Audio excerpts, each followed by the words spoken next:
اپنے دشمنوں کی چالوں سے پریشان نہ ہوا کر، بے شک تمہارا رب سب سے بہترین چال چلنے والا ہے۔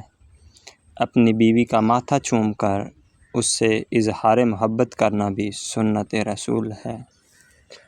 رسول اللہ صلی اللہ علیہ وسلم نے فرمایا، جو خامن رات کو بیدار ہو کر بیوی کو جگائے جس پر نیند کا غلبہ ہو رہا ہو اور اس کے منہ پر پانی کا چھنٹا دے، پھر دونوں اپنے ہی گھر میں عبادت کے لیے کھڑے ہو کر اللہ تعالیٰ کا ذکر کرنے لگیں، یعنی نماز تہجد ادا کریں۔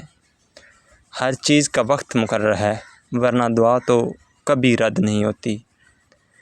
ان بھیڑوں کے جسموں پر اتنے بال نہیں جتنے رسول اللہ صلی اللہ علیہ وسلم کے ہم پر احسانات ہیں۔ اللہ تمہارے دل کی ہر وہ مراد پوری کر دے گا جس کے لیے تم دن رات دعا کرتے ہو۔ یاد رکھو، تم اللہ سے اپنی حیثیت کے مطابق مانگتے رہو، وہ تم کو اپنی شان کے مطابق نوازے گا۔ تمہاری دعاؤں پر کن ہوگا، ضرور ہوگا، بس تم نے دعائیں مانگنا نہیں چھوڑنا۔